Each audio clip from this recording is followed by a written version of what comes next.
All right, today we have on Burkhart Hahn, friend of mine, fellow colleague at Oklahoma State. You are part of the psych department with Dr. Damon Grant, working under him in his lab. So we've come to know each other over the last year, working together in the lab. So I thought, based on our conversations that we had over coffee, that it would be fun to have you on and talk about some of the research you're doing, the way that you see the research going in terms of mood disorders and how we can kind of bring all that together to form a fundamental idea of how maybe we can overcome some of this stuff and just a better way to think about it. So thanks for coming on the show, man. Yeah, absolutely. Thank you very much for having me on. I'm very excited to talk with you and to discuss some of this stuff. So yeah, thank you for having me on. Yeah, of course, of course. So let's give everyone just a kind of a quick little background on your research, what you're looking at, what you're focusing on, and then maybe some ideas of like what brought you to this course of action. Because I always feel like the backstory of like why people get into psychology is always fascinating. It usually comes from like I came from a messed up home. I went to therapy. I had a really good interaction with my therapist, so I want to help people as well. Or something tragic, traumatic happened to them, and they see the power in psychology. For me, I got into psychology because I really wanted to understand why we interesting creatures do the things that we do. Being involved with the Special Forces group in the Marine Corps, I thought it was always interesting that like all these guys are in supreme shape, but yet there's 80 to 85% attrition rate. Like why are they quitting, like psychologically what's going on in their mind? So that kind of brought me to that. And then obviously dealing with friends and PTSD and going to war, like all those things brought me into the realm of like psychology and how can I help it. So it'd be interesting to get your backstory and kind of a synopsis of what your research is.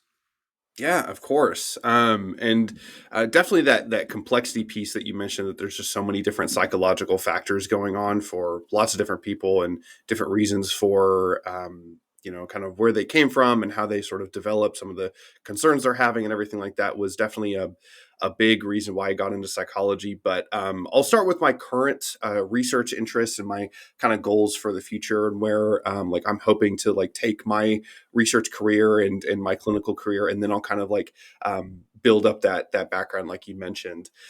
So currently, I am conducting a study on exercise and social anxiety, particularly looking at the internal physiological mechanisms of what contributes to social anxiety disorder and anxiety disorders broadly. So what that means is, we have, cognitive symptoms of anxiety. So, worrying about lots of different things, having your brain feel like it's flooded with adrenaline, you're not able to concentrate, stuff like that. And then in conjunction with that, we have these physiological and emotional symptoms. And so my interest overall is integrating those two things, looking at how physiological mechanisms influence cognitive mechanisms and vice versa. And so, when social anxiety, we have a lot of internal focus. And so, what I mean by that is, let's say you go to a party or a social gathering, you're out in public or whatever it might be, and you're getting anxious or stressed or whatever it might be. And you're starting to notice your heart rate beating faster, and you started to notice yourself sweating or blushing. And suddenly, your attention is directed more toward those things than it is toward a conversation. And so, what that can do is it will limit the cognitive resources that you have available to be able to, like concentrate on the conversation topic, to say what you want to say, to listen to other people, to be kind of aware of your surroundings, and just kind of be in like a calm, relaxed state and just enjoy yourself. Um, and so, what I'm interested in is that attentional focus. And then how exercise can influence those things. Because I am really interested in the fact that exercise, kind of activates a lot of the same or very similar physiological mechanisms as anxiety. Anxiety, we have a lot of that. That sympathetic nervous system activation. We have a lot of that stress, that fight or flight response. And then with exercise, we're activating a lot of the similar things. But we see that exercise actually helps reduce anxiety. And so the question is, well, why? Like, what is it about exercise that reduces anxiety, that helps people to have more control over the anxiety, or just kind of let it flow and not kind of get stuck with some of those worry thoughts. So bringing it back to kind of the project I'm working on now, I'm looking at a psychophysiological indicator of internal attention, or what's called interoception. And I'm sure we'll get to this later, but it's called the heartbeat evoked potential, which basically, in brief, is looking at your cognitive effort dedicated to the heart. And so I'm looking at how, not only how to standardize our measurement of that technique, because it's very new, but also how exercise, how worry, and how just being at rest impacts the kind of the how much attention is directed to the heart by examining those kind of those physiological mechanisms and those those brain waves and that cognitive effort. So that's what I'm looking at now. And then kind of taking a step back, I got into psychology starting out as early as high school. Excuse me. And part of the reason for that is I had mental health struggles of my own. I struggled with, uh, as I'm getting older, pretty severe depression, starting to realize it was more severe than I thought at the time. And also social anxiety, and just generalized anxiety as well. And so through some pretty intense challenges, and with some bouts of, like self-harm and like things like that, that my parents were, although they did not have a ton of like experience with therapy, mental health, they were able to talk with me to me about it and get me a therapist. And so when I started with that therapy, the therapist that I had was life changing for me. It was a really strong relationship I got to develop with him, to help develop skills to process some of the stuff I was going through, to challenge some of those negative core beliefs that I have about myself and about other people. And it was really, really powerful. And I found myself just falling in love with being able to connect that on such an emotional level with somebody, and to be able to assist them through some things that maybe they weren't even aware of themselves. And so at a kind of a core metaphysical level, that was my true passion, which was kind of set me off to learn more about psychology. And then I took AP psychology in high school, and that was the first class that I was like, man, I like reading the textbook here. Yeah, And so, yeah, yeah. and which was like a really neat experience. And so I got to kind of like pursue that. And then I started college at the University of Tulsa, and my first semester there, I got some advice from some faculty that was teaching a course, and also my mom was pushing me to, very thankfully, pushing me to go, get more involved, and so in research. So I joined a research lab where we studied chronic pain, particularly in Native American populations, looking at why Native American populations have like a higher prevalence of chronic pain than like non-Hispanic whites or other racial and ethnic groups. And there's a lot of complexity to that. But I was there for 4 years. And it was a wonderful time being able to get involved with research, learn more about psychology, but then also be able to find my passion of connecting physical and mental health. Chronic pain is such an interesting phenomena where, yes, there are obviously physical sensations, like you get noxious stimuli, like a finger prick or like a pinch that hurts, but you also have different modulatory systems in the body. So your spinal cord actually modulates how much pain signals are sent to the brain. Your brain modulates how you interpret those pain signals. So this cognitive appraisal of this pain. And I was fascinated by this because, there's like pain, like in exercise, for example, that can be very pleasurable. Like you can go to the gym, you can, lift some weights, or you can run for a real long time. And you can feel that like, man, this hurts, but it hurts so good. You know what I mean? And so there was just like a lot of variety of like pain mechanisms and things like that. And I was like, and I was noticing that there was also very little connection between the exercise kinesiology, exercise science, and psychology, even though that, we were all talking about very similar mechanisms, and they're all part of the body. I was there was like almost no connection with that. And so then moving into graduate school, um, I, applied for Demond Grant's lab, because he did research on exercise, but examining those physiological mechanisms. And met with him, talked to them about some of my study ideas of looking at exercise and anxiety, and he seemed to really take to it. And kind of the rest is history. I got an offer from OSU, and now being here for 5 years has been. I just have been so confident that this is like exactly where I need it to be. And it's just very, very interesting stuff. So anyway, that's just a brief synopsis, I guess, of kind of how I got into psychology. But yeah, it's been a really wonderful journey, and psychology is just overall, you just learn so many skills and so many things about like yourself and about other people and about humanity in general, which I love. Yeah, no, for sure. I mean, I share a lot of those same sentiments. Going back to something you said, just to kind of linger on it for a little bit. When suffering with depression and anxiety, we know that there's a big um, hereditary like carry on with that. But it sounded like your parents never kind of went through that, or maybe they did go through that, and the family history is something that you saw. But back then, maybe therapy was stigmatized, so they didn't go to therapy. So now that you're in the practice, looking at it, can you see a family history of this kind of being pushed down, or would you think that this is mostly an environmental factor that kind of took over? And is there something, and if you want to go into specifics, you can, but is there something that triggered this depression, anxiety kind of phenomena that you went through? Yeah, of course.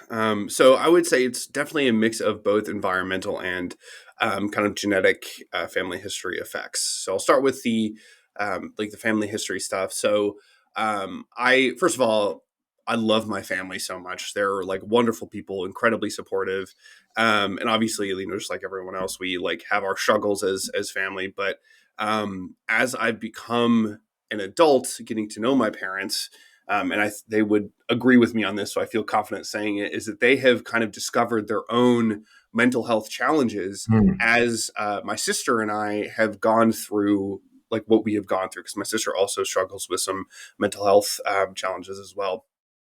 And so my dad, for example, he grew up in like semi-rural Oklahoma, never really had a lot of mental health like facilitation when he was growing up. Very much pull yourself up by your bootstraps, and you can see that with my grandpa as well. Like he does not like to talk about his feelings stuff, and that's neither here nor there. But when for my dad, he was in the Air Force for 25 years, active duty reserves. He's seen a lot of things throughout his life that like causes a lot of challenges for him. And he has like struggled with trauma response and some like PTSD symptoms. And so he's gone to therapy. My mom, although that she hasn't gone to therapy directly, has her own ways of kind of managing her mental health concerns. So, I guess to kind of answer your question more directly, like I would say there's certainly a genetic component, but that is, I would say, at the time when I was in high school, that was kind of emphasized or maybe catalyzed by the fact that my parents also weren't really aware of their mental health challenges at the time, Yeah. and so. We had that genetic component, and then we also had these environmental factors. I was becoming a teenager, and I was very volatile. My dad and I had a very volatile relationship, and there were just some times where I got like some of these really intense emotions that led to these really intense crashes, and a couple of times, it led to some like suicide attempts. And the for my parents, when I was able to talk to them about that, or at some points they like would even notice that's when they sort of were very thankfully were like, okay, yeah, like we can definitely talk about like getting you like help and sending you to a therapist. Like there wasn't ever a time where I talked with them about mental health stuff and they were dismissive of that in such a way that they were like, we're not going to support you in getting the help that you need. So all that to say is there's definitely both experiences, genetic and environmental for me. And it's really nice to see now, especially I think that I've gotten so far into psychology that I think it's rubbed off of my parents a little bit, and they've Yeah. been able to like get some help themselves. Yeah, yeah. No, that's awesome. I mean, that's the whole point of why we do the things that we Hmm. do. One of the things that came to mind as you were talking is this idea of like when we hear about things like suicide ideation and depression and anxiety, we always um, put our thoughts to like something very, very traumatic must have happened to this person in order for them to get to that point. And then we kind of almost minimize like some of the other things. We don't truly understand the individual differences of how they receive traumatic experiences. Talking to a bunch of people through research and just friends and getting into these conversations, some people will talk about the trauma that they went through as a child, and to me it was like, oh, that's just like a Sunday night at the house, right? But you can't minimize what they went through because it's one of those things where we don't really truly know how they perceive it and interpret it. And I think that's the biggest thing, right? Is like the perception of what's going on, your ability to think that you can control it, and the interpretation of all those things is what creates this like chemical milieu of like this is what's creating the trauma. So it doesn't have to be something that's like overly traumatic, like you were sexually abused, or your parent died in a tragic way. It could be something very minor, but it's really just their ability to emotionally regulate. And I guess if you've never had those experiences with your families and stuff like that, which is very common from people that grew up in the World War II era and then just kind of passed it down. Like we were always taught, like, hey, our emotions, we keep them inside. We don't really share them with people because we don't want to put that burden on other people. So having that inability to regulate those emotions is something that we have to understand. Like each individual may have very strong tools depending on like their temperament, depending on maybe the friendships outside, like wherever they feel safe. Or there's so many different things that can create a traumatic experience. So I just wanted to touch on that because it sounds like there was no one particular dramatic event that ignited you into this depression, anxiety kind of. It had to start somewhere, right? Obviously it started in the genetic component, but yeah, I just wanted to touch on that because it didn't sound like there was anything super triggering that like made it be like, oh, this was the event that I'm going to know for the rest of my life that started me on this road of mental health. Yeah, man, that's so many things to talk about there. But no, absolutely. One thing I wanted to talk about first, and then kind of lead into one other thing is one of the things that you mentioned is this. There's these generational factors, right? Where you have folks that are born like in the World War II generation or even before that are taught to act a certain way, keep their emotions inside, or like whatever it might be. And then that is passed down not only like physically, genetically, like there are genetic expression can change based on your environment. And so that genetic expression can be passed down through generations. But then also we have these environmental factors that how you raise your kids, how your parents raised you, what environment that you live in. All of those things can go into like these generational impacts of mental health, and mental health disorders and things like that. That's very commonly researched in like the generational trauma literature and things like that, like concepts of how those things occur. And also kind of leading into this other thing that I mentioned, that like, yeah, I mean, for me, there have certainly been some things in my life that I would consider to be like traumatic experiences that I've had. And, but certainly with when I started out, being like having this like depression and anxiety, um, like it was more of like a lot of like smaller things that had kind of come to I guess facilitate or kind of like maybe put me at risk for developing a mood disorder, an anxiety disorder. One of those things is, we had my dad was in the military. We had a pretty like consistent life in where, in Oklahoma where we lived, but we moved to Canada for 3 years, and all my Mm. friends, like I lost all of those friends, all those relationships, never felt like I really fit in. Had a very volatile early romantic relationship during that time, which always is can be harmful. And then like as time went on, that kind of there were some things that compounded on that as well. That just kind of like triggered that for me.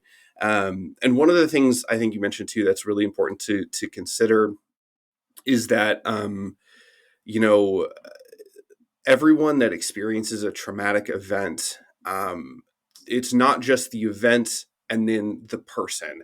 There's all of these different types of factors that go into it to, developing like PTSD or resilience, post-traumatic resilience for the event. And even like somebody that maybe has, a lot of trauma experiences and has kind of come out of those with like a lot of resilience, maybe later down the line they start to develop like PTSD, like later onset PTSD. I'm sure with your experience in the military, like you have seen that with some of your like friends and some of the folks you worked with that were like doing totally fine in that military environment, like left, and then like all of a sudden they start to develop these things because their environment has changed so drastically. So anyway, yeah, there's just like tons of different factors that go into it. And it doesn't always have to be like one specific traumatic event that can trigger those things for sure. Yeah, especially when you look at like the literature on stress, right? These little continuous things that can cause stress, those are some of the biggest drivers of mental health disorders, right? It can definitely be one big stress bolus, right? But it's that idea of like continuous stress starts to downregulate all these abilities that we have, all these mechanisms that we have to fight to be able to emotionally regulate, right? So whenever we continue to have these stressful things, that starts to downregulate, the HPA axis. It starts to release glucocorticoids in our body, which starts to have a lot of downhill effects on our ability to have good cognition, like all this stuff. And then the epigenetic phenomenon too is always fascinating. They found that if people that have the 5-HTT gene expression are more susceptible to depression, but it also depends on the environment if you're going to switch that on or not. And then the change in environment too, like we've seen with the research, like the guys that went over to Vietnam that were addicted to opiates, when they came back home, pretty much a high percentage of them were able to not have that same addiction. So all those things play a huge factor, which also can make it very overwhelming for people to think like, holy crap, like all this stuff plays such a huge role. How can I begin to even control it? And hopefully that's some of the stuff we'll go into. And one of the things you touched on, which is very interesting, because I know that Tulsa does a lot of research on the Native American population, and that was your first 4 years of undergrad, kind of helping out with that research. What were some of the key things that you found in terms of differences in those ethnic minorities compared to the Native Americans? I would be fascinated to learn about that. Yeah, absolutely. So just a caveat to this, I've been out of that research for quite some time, so I'll do my best to, And you were to, an to speak on this. undergrad, and I you was didn't know what right. you didn't know what you were doing. You didn't know what you were looking at, but yeah, just kind of do the best you can with that type of stuff. Yeah, no, of course. No, I appreciate that. But I will say from what I remember, we did studies. We had a huge, like nationally funded R01 study called OK Snap, Oklahoma Study of Native American Pain Risk. And what we were looking at is it was throw spaghetti at a wall study where we took tons and tons and tons of different measures, and tried to see how if those any of those kind of in the statistical analyses fit a pathway of predicting chronic pain. So it was a longitudinal study. We brought folks in for 2 sessions for each participant. They were like, I don't know, 4 hours each, 3 to 4 hours each. So 2 sessions of that, which shows tons and tons of data. And then we also had ongoing longitudinal data where we would call participants and ask them if they've developed any chronic pain. And the goal of the study was to look at, okay, can we say that there are certain factors that form a significant pathway to predicting who will develop chronic pain in non-Hispanic whites and Native American folks. So kind of with all that in mind, we looked at sociodemographic variables in terms of like socioeconomic status, race, ethnicity, gender identity, like trauma experiences, tons of stuff like that. We looked at how people culturally view pain. So one thing that was really interesting to me is we did an interview, which is a qualitative interview, asking them, okay, how did your parents treat you whenever you got hurt? What kind of language do you use to describe pain? From the culture that you grew up in, the environment you grew up in, how is pain treated? Lots of really cool stuff like that. But then we also did physical mechanisms of pain where it must have been so tough for people to come in and do this study, but at least, they got compensated well enough. But we would like put like electrodes on their ankle and shock them at very like safe levels, still painful, but safe levels to like measure muscle responses and spinal cord stimulation and pain ratings. We do things like they would put their hand in cold water and see how long they could hold it in there. We would do heat pain, ischemic pain, which we took a blood pressure cuff and put it around their arm and kind of squeeze that just to see like if there were different mechanisms of pain that led to this. So all that being said, one of the big things that was discovered, at least in the first study, is that there is a lot of, I believe there's a significant pathway with discrimination, like racial discrimination and discrimination experiences and racial trauma, in addition to historical trauma. So we looked at, looking at, people that have had experiences with discrimination in their environment, and then looked at like if who developed chronic pain, and there was a kind of a significant pathway where that discrimination predicted development of chronic pain. And then there's one other thing that I wanted to mention. I don't know if this is exactly with our lab, but I know that with another lab in Tulsa, the Laureate Institute for Brain Research, they did research on cultural resilience. And it was really cool because they found that cultural resilience is actually a mediating factor to limit that risk of chronic pain development if they have identity with their culture and they have a lot of community and things like that. So that was really interesting.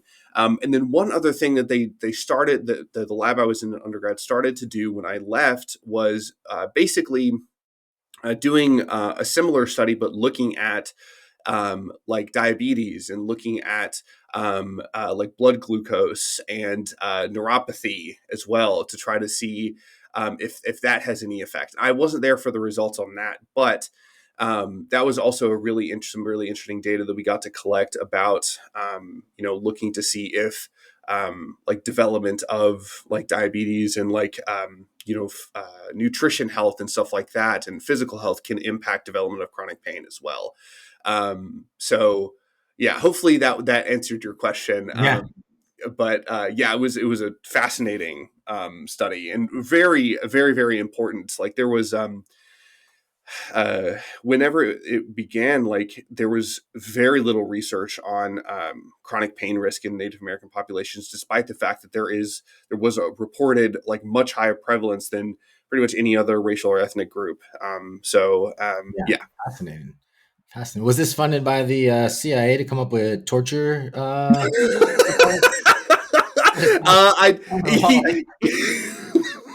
What are we doing over there? What? Yeah, well, it was even better because we had our lab was our lab was in the basement, so people had to go down to the basement, and so it was like a pain dungeon that we had down there. Oh man, yeah. No, one of the things, and I'm sure we'll hear this a lot echoed throughout this conversation.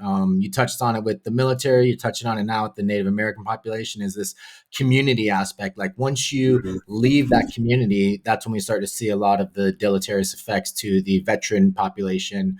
But the fact that the ones that had stronger community had better resilience makes a ton of sense, which also makes me really think about where we are as a society being so individualistic and so hooked on the internet that we start to lose this community of social interaction, like face to face social interaction, and we now supplant it with online social interaction. And we know based on the research that that interaction is nowhere near as positive or as good. So that is interesting, and I'm sure we'll talk about that a lot, because I feel like that community not only gives you a sense of purpose, but it also gives you a sense of like, I'm not in this alone, Hmm. right? And when you have that, you think like, oh, now I can kind of do anything. Like this doesn't define me. The community's with me. Like I have chances to make it now. And I think that perception of that community outlook is something that is really powerful for people. Sebastian Junger wrote a really good book called Tribe, where he analyzes the whole idea of community and the aspects of community. And he's a very successful author, and he lives in a with his wife. They lived in a Dominican, like a poor Dominican community in New York, and they absolutely loved it because everyone was looking out for everyone, as opposed to the more individualist communities that we have, society that we have in America now. So, no, that was really interesting. Thanks for pulling that out, because I know trying to get an undergrad to like walk and talk while they're so busy with getting inundated with like this new thing, it's hard to remember this type of stuff. So, but move on to kind of something that is near and dear to both of our hearts. What we're doing our research on now is the thoughts of using exercise as a therapeutic tool to help with mental health disorders. Specifically, we'll talk about anxiety, but I think the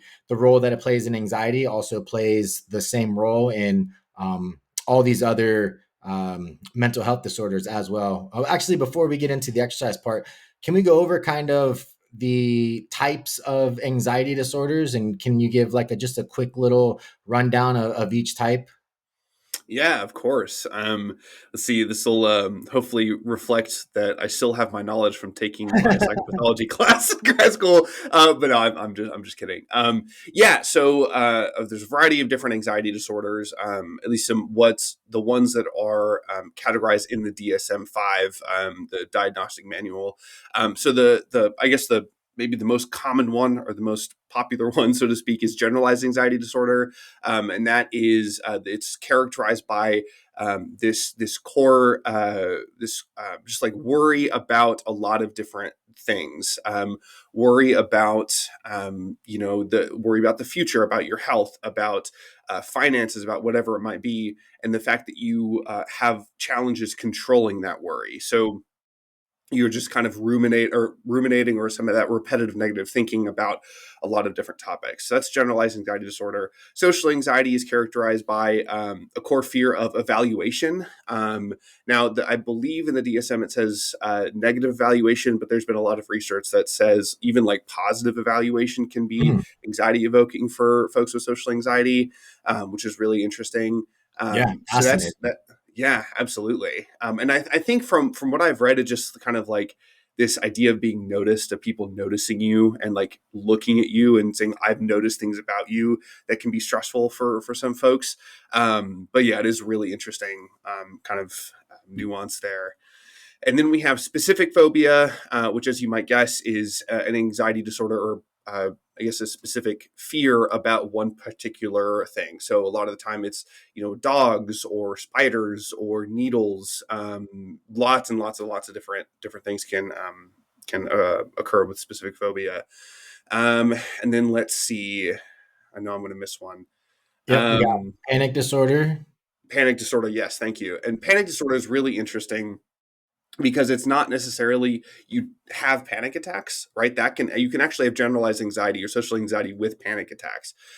Panic disorder is specifically about being anxious about having a panic attack in a public space. So being anxious that you're going to like have a panic attack and then that you're going to die, or that people you're not going to be taken care of, or just the fact that you're going to have a panic attack is panic disorder. And then we also have I believe, agoraphobia as well, which is basically kind of just like the fear of being outside of like a safe place and not being able to get help, not be able to seek help. And it's most commonly, I think, seen in kiddos, but we do sometimes see it in adults as well.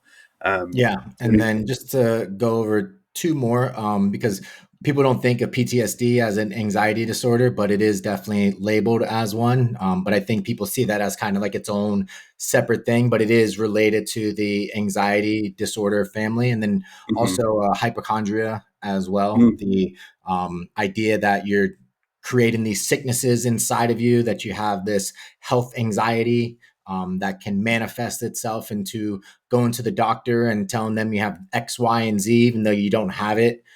So all things that, as you can see, can like cripple your ability to interact with the world in a positive way. So then, how can we use exercise? Maybe what are some of the mechanisms that exercise has that plays a role in helping with these disorders?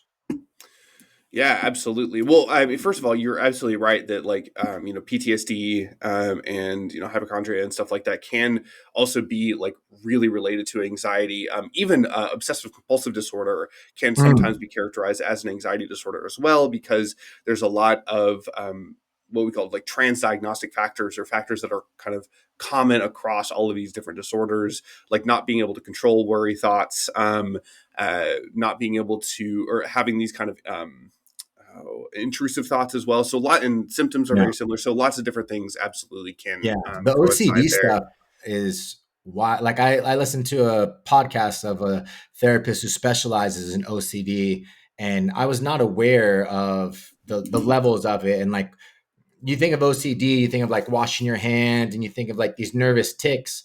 But there's also this idea that a lot of people don't think about is like you have these intrusive thoughts that aren't necessarily reflective of who you are as a person, but can also make this conflict of like the inner self and the real self converge and cause a lot of issues. And one of the things this lady was talking about was like a lot of people with OCD, or one of the things that OCD can manifest is like these intrusive thoughts of like thinking children are attractive, and Mm, then they're like, oh my god, am I a pedophile? Like, what's going on here, right? And I had no clue that that was part of that process. It blew my mind to think about like the intrusive thoughts that could come in that you don't really have control over. Like I do these stupid long endurance runs, and everyone always says like, oh, you must get like so much introspection and like self-awareness on these runs, and I tell them like, no, like I honestly, the stupidest shit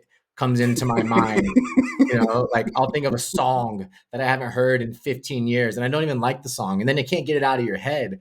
So the idea that like these intrusive thoughts can be something that can almost define you as like a pedophile, even though you're never going to act on those things. And that would be something that if I didn't know that that was actually related to like an OCD disorder, I would think like holy crap, like I need to go lock myself up, like I'm going crazy. So that actually blew my mind. yeah, it's incredibly fascinating, and this is kind of a theme we've been talking about of the the external world, like what we see and what we see other people do, and what like you see like the world, but then we also have like this internal world of what's going on. And OCD is such a great example of that, because all we see as people looking on the outside is the like the compulsions, like what like you said, checking the lock on the door, or washing your hands a lot, or rearranging things, or whatever it might be. But what we don't see is what's behind that, and just like you said, is those intrusive thoughts. Like there's even ones like the one you mentioned about like, oh, I'm so worried I'm going to be attracted to kids, like I have to make sure to like I can't go outside, right? I can't ever go by a school or something, even though they have no like behavioral or even desire or intent to do anything like that. They have Yeah. these intrusive thoughts coming in. Another one that's pretty common is that is in the research, and some of the ones I've heard in kind of my clinical career, is mothers, after they have their child, like worried that they're going to like hurt or kill their child. And again, they Yeah. have no desire or anything to do that, but it causes them to have these like compulsions to make sure everything is safe all the time. And so, yeah, it's incredibly fascinating. Yeah, definitely. Sorry about the side tangent. Let's get into exercise now. What are some of the mechanisms, like maybe think about if aerobic exercise does X, resistance training may do Y. Like, what are some of the things that exercise does to help with these mental disorders?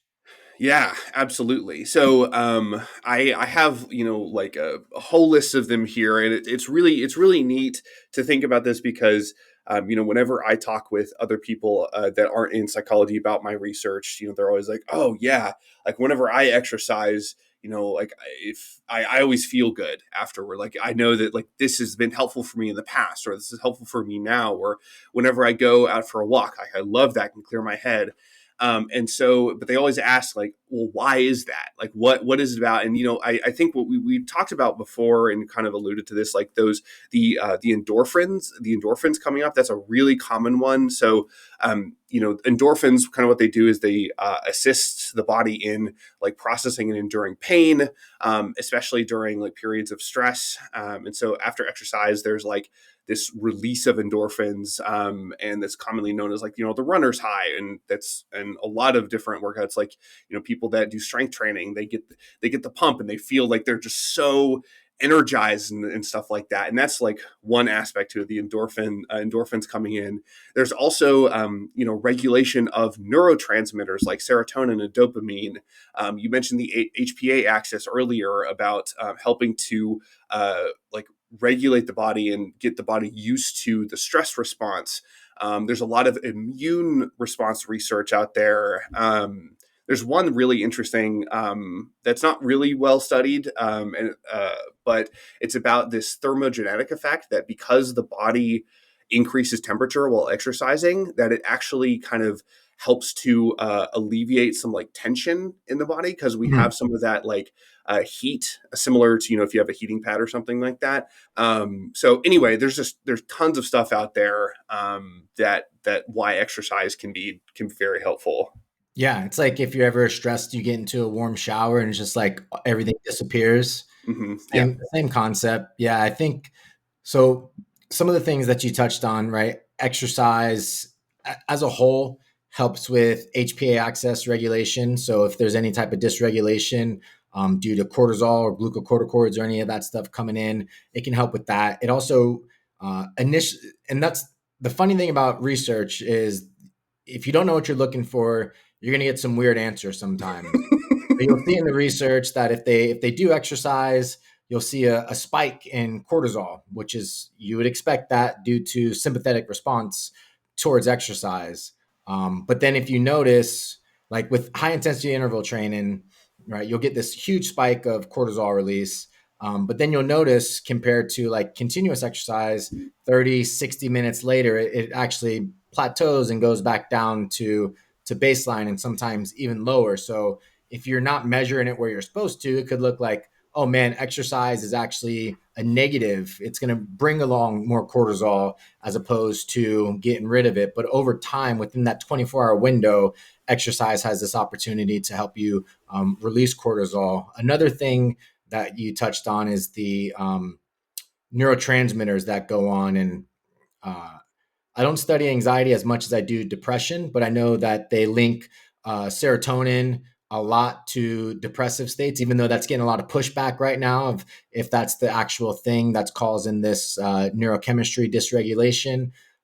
Looking at things like glutamate is one that isn't really studied too much, but it's starting to get studied due to like some of the ketamine research. Ketamine research is showing that it binds to the glutamate receptors, or it actually no, it they give them it doesn't bind to the glutamate. It restricts the receptors from accepting the glutamate. So therefore, you have more glutamate going, and it almost gives them like this manic state. So if you have someone that is suffering from depression and they do ketamine, it gives them more of a manic state. Which is why if you do ketamine 2 days in a row, you get that manic. You go into a manic state. So they're using almost this like excitatory glutamate transmitter to bring up the depression, and they're finding really good benefits of that. So then maybe people are like, oh, maybe serotonin isn't the only one. And then you look at like the repetitive TMS research out there where they're doing that with people with depression, and they're seeing 85, 90% remittance. And that has nothing to do with serotonin at all, right? So this idea that the neurotransmitters play a huge role in depression is a little ambivalent at the moment. They do play a role, but what are you seeing specifically as far as the like what neurotransmitters are the ones, are they the same as depression? Because I know anxiety and depression have a lot of commonalities, and sometimes anxiety can manifest itself into depression, and maybe vice versa as well. So they're very much linked together. Are there some neurotransmitters that are sticking out in the research that are like prominent ones that we want to look at? That's a great question. Besides kind of serotonin and dopamine, I don't have ones off the top of my head that I think are different at the very least. But I do know that serotonin and dopamine can be very prevalent and related to anxiety disorders, and how that can and I don't want to say this. So yeah, like you said, there's these transdiagnostic factors, and with anxiety, that serotonin, dopamine. There's certainly like other ones that I can't think of right now that are kind of related, but I think those are the main ones in the research that I've seen, especially how exercise can impact them. Right, those are kind of the main ones that exercise really influences those specific neurotransmitters, whether that be through development of self-efficacy, or even just like a direct physical effect of you know having some more like serotonin release after exercise and things like that. Anyway, yeah, I'm not sure exactly if there are other ones besides serotonin and dopamine, but I'm sure there Yeah. are, and just be interesting to look into more. Yeah, yeah, because you would have to imagine GABA would probably be one because that Hmm. is inhibitory one. And then when we exercise, you get releases of epinephrine, norepinephrine, and I'm sure they play a role within the endorphin kind of milieu. And yeah, the thing with SSRIs and all that stuff is it does inhibit the receptors from uptaking serotonin, and it gives you more serotonin floating around. It gives you more dopamine floating around. So exercise does the same thing without actually having to take the medication for it. So you won't get a lot of those negative side effects that come with the medication. Not to say that the medication's bad, because we know that research shows that it definitely has efficacy in what it does. But the research shows that if you combine that with exercise, it actually helps attenuate the process even more. And a lot of research is coming out now showing that like the first week or two of taking these pharmacological medications can cause a dip to make depression and anxiety rise. So if you supplement that with exercise in the very beginning, those endorphins, all those positive responses can help create that, like bring that dip up to baseline, so you never really have that dip. So that's one of the things that exercise can do. Endorphins, that's an interesting one because it is very like ephemeral. Like you get the Hmm. endorphin release, it lasts like 30 to 60 minutes. So maybe it's like, what can we do within that time period to start to shift the mind towards more positive? At least that's the way I think of it, is like, do we have this almost like an anabolic window for gains? Do we have this for like a positive mindset and a positive valence towards certain things? Maybe we can start to use some CBT type strategies after exercise while they're in a positive state to create this idea of like, now my mind's in a pot, so I can start to, because with depression all you see is negativity. So then if you can start to do certain things, some of the stuff with I'm doing within the lab that I'm in, we're looking at this type of stuff. We have a research study going on right now. Once we finish it, I'll be able to talk about it more, but we're looking at this aspect of like, how can we maximize this window? Because you have endorphins, you also have neuroplasticity and BDNF release, so you can really start to change the neurogenesis and the brain makeup. And I think if we can harness those two things post workout, maybe we'll see some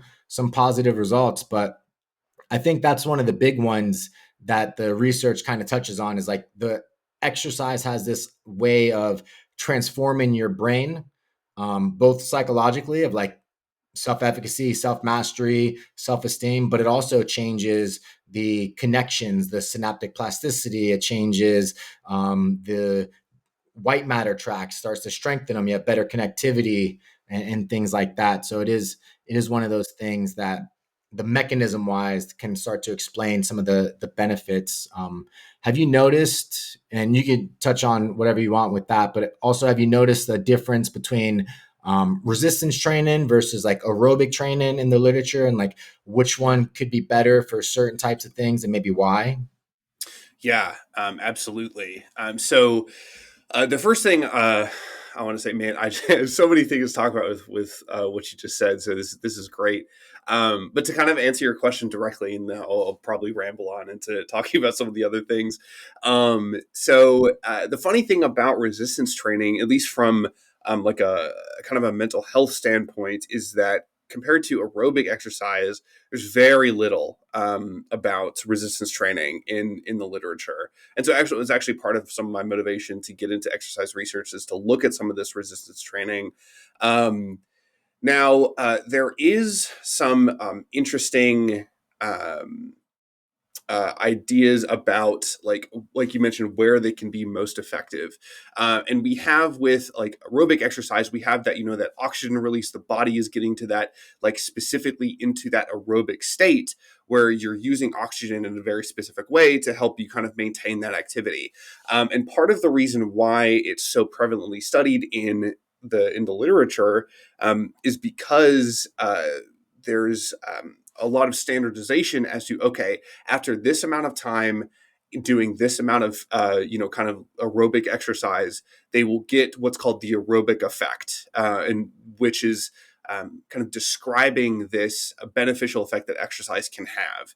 Which is not to say you can't have it before this that kind of period of time, but you will start to get literally, like you mentioned, those physiological changes in the body that can start to have these things like endorphin release. We have even some things like different hormones and stuff like that that can be released after that kind of aerobic exercise is activated. And so a lot of the literature does that because we have that very strict kind of cutoff, and because it's a lot easier to measure, right?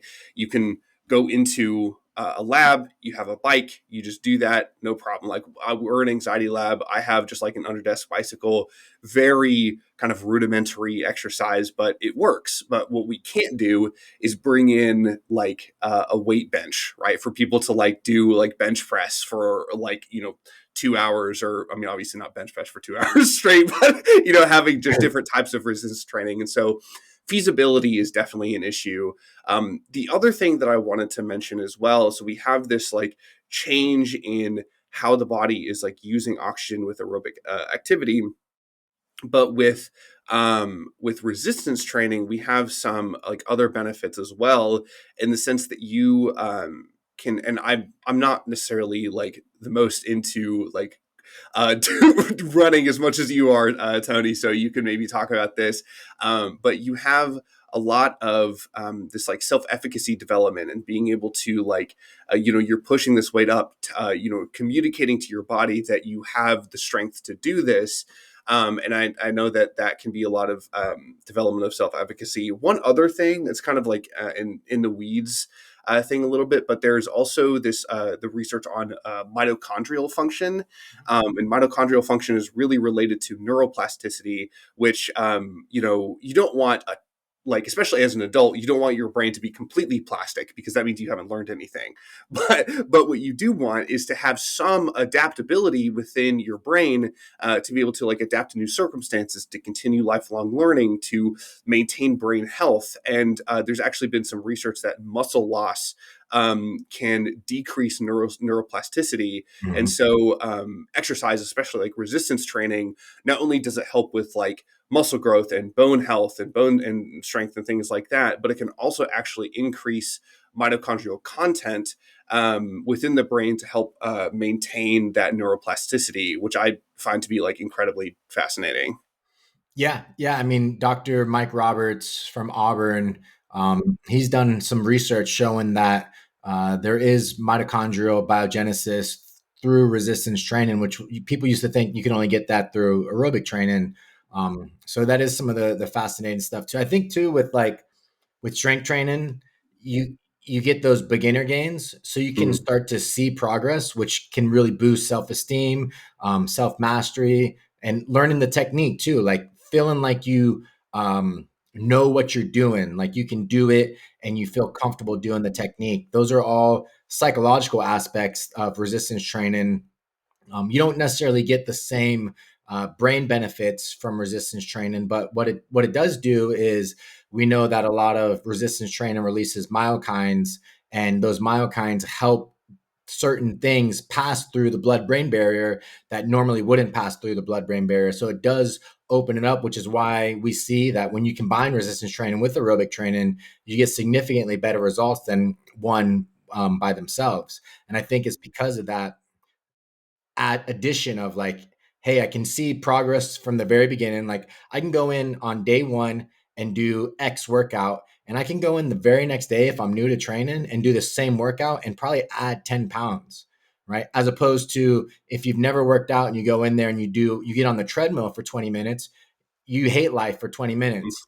And then the next day you're like, I don't want to do this again. So resistance training may be a better first approach to get people in to like buy into the physical activity, which I don't think a lot of people think about is like, how can we create better buy-in? How can we create a better positive valence towards exercise? And starting somebody off with like treadmill running, that may make them run out the door and like never see you again, because Mhm. everyone knows it takes about 2 to 4 weeks of consistent running for it to actually start to feel good. So when you have somebody who's already suffering from all these mental disorder, um, emotional regulation issues, putting them in a state of negative valence in the very beginning is something that's going to make them not adhere to exercise. So I think that's one of the things that I think of resistance training as being this like masterful thing to incorporate, because you see progress like that. Yeah, no, you're so right about that. And one of the things, I'm sure we'll get into this like more as well. You mentioned like buy-in, and you mentioned like people that are coming in, and maybe they are like they have depression, they're experiencing some anxiety, maybe even experiencing anxiety about being in the gym space in general. And they're coming in that are new, um, and wanting them to have a pleasurable experience working out for the first time, or working out to like build that habit. And one of the things that I love, that I haven't seen necessarily like research on, although I could kind of extrapolate from other areas of research with, like psychological therapy interventions. But I've seen out, like watching, like fitness YouTube and things like that, about making sure that people, when they start training, are doing something that they enjoy, doing Oh something yeah. that's fun for them. And that's something I'm like very passionate about, because if you go into somebody to say like, hey, like you want to get a personal trainer, say, hey, like I really want to start like to get in shape, and then they put you on, whether it be running or resistance training or whatever it is, and you're like, well, like I'm not really interested in doing that. That's not going to be something that you're going to want to continue unless you have just like already that discipline built in. You say, I know this is what like I need to do. I have to do this. But for folks that like maybe like don't have that built up, that like are untrained, or maybe that they, they're starting something new or whatever it might be, like being able to be creative with what you enjoy with physical activity, can also have this, kind of combination effect with exercise, that you're doing something that's fun, which is like a direct psychological treatment for depression, like incorporating fun activities into your life, while also having all of these other wonderful physical and psychological benefits of exercise. And so, for example, like maybe you don't like running, maybe you don't like resistance training, but you love dancing, or you love Yeah. doing yoga, or you love, playing a sport, right? Find like an intramural club. Like just you can get so creative with these things. And that is something I think is very, very important, not only for like people to know, but more importantly, I think, because I'm sure most people already know this, but more importantly for therapists or for personal trainers to recognize that this person is coming in with their own passions, and I need to like help facilitate that and not kind of like push those down and shove my own desires for them and stuff like that.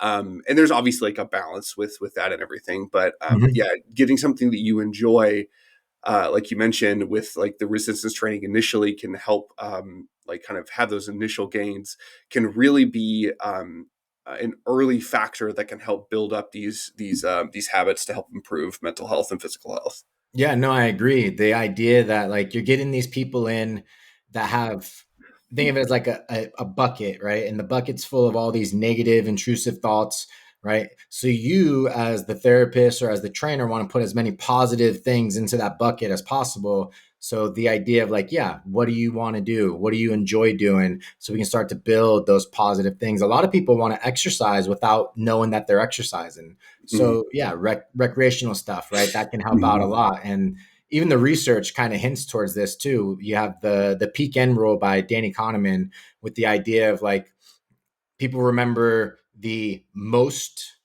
like intense part of it and they remember the end of it. So what his research looked at in this frame was they put people in they put their hand in cold water for 60 seconds and then took it out, gave a rating, gave a score. They put their left hand in cold water, same cold water for 60 seconds, but then they made it warm, like slightly warmer, like a couple degrees Celsius warmer for an additional 30 seconds. So they had their hand in for the same 60 seconds of cold, but that additional 30 seconds of slightly warmer water made them enjoy that experience more. And they also said that they would come back and do that one again. So then there's people that took that into the exercise realm and found very similar results.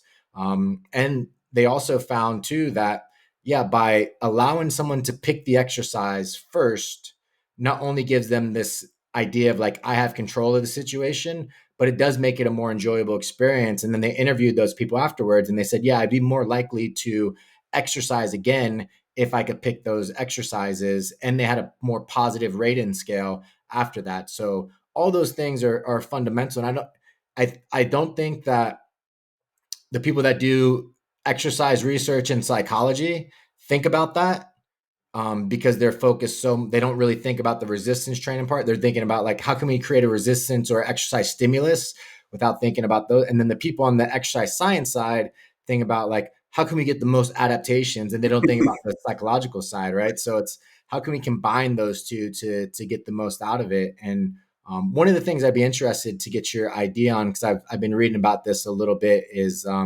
they use the idea of like high intensity interval training is a positive thing for people that suffer with anxiety because it is allowing them to put themselves in a situation that teaches their body to tolerate temporary discomfort, but because they're putting themselves in that situation as opposed to not having control of it and just manifests itself, they think that that helps them regulate anxiety better because they're learning how to regulate it in a controlled environment that they chose. Do you think that, I mean, to me that makes sense, but I don't know if the idea of like choosing something versus not choosing something, does that eventually work itself into having the same abilities to like work your way through it? Yeah, man, Tony, that's such a great point. And the It actually touches pretty much exactly on a very popular theory as to at least one of the mechanisms by which exercise can directly help longitudinally with anxiety. And part of that is I'm going to touch on, first is exposure therapy. And exposure therapy, it has, people hear that, and I think especially like kind of outside of the psychological realm, like it's a very scary concept, right? The idea Yeah. of putting yourself in with your feared stimulus, right? If you're afraid of spiders, you don't want to be near a spider. But the funny part is that like, if done well, exposure therapy is the most effective treatment we have for anxiety. It's the Mm. most effective and efficacious treatment we have for anxiety. And part of the reason is because we have, avoidance. Just like I mentioned, you're afraid of spiders. You don't want to like be around them. And so what does that do? Well, it tells your body, I only have one or two experiences with spiders, and they're all negative, Yeah. right? And so the idea is that through exposure therapy, if done well, we don't want to like flood people by putting them in a room, a dark basement full of spiders and stuff like that. That'd be awful. But very, very slowly building up their experience with that feared stimulus, to be able to like they can develop that skill. And also what's most supported in the research is they are literally changing the fear learning that they have in their brain.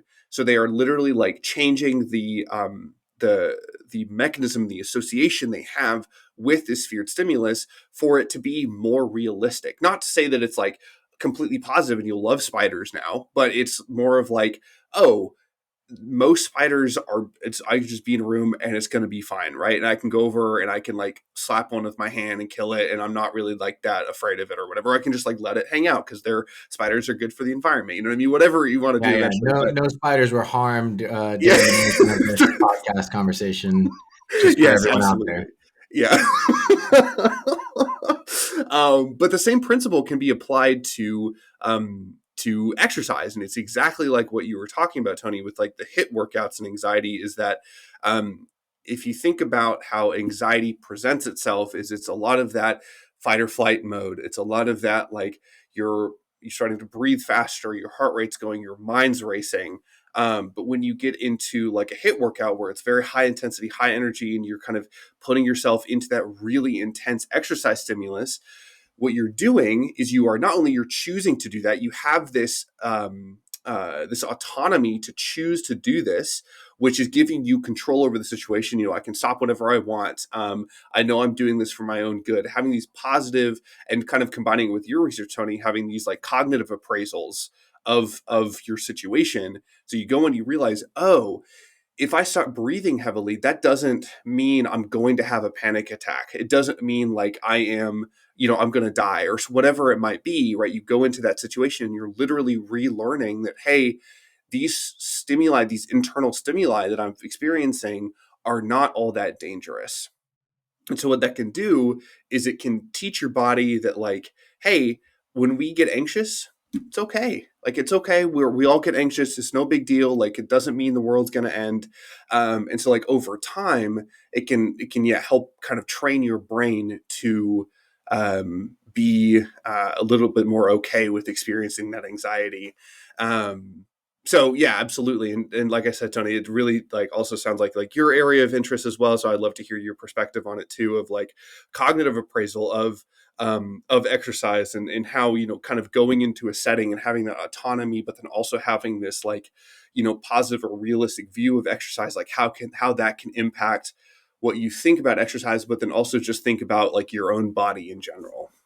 Yeah, I mean, definitely from what I've seen personally in the lab and then just reading the literature, exercise and motion regulation go hand in hand.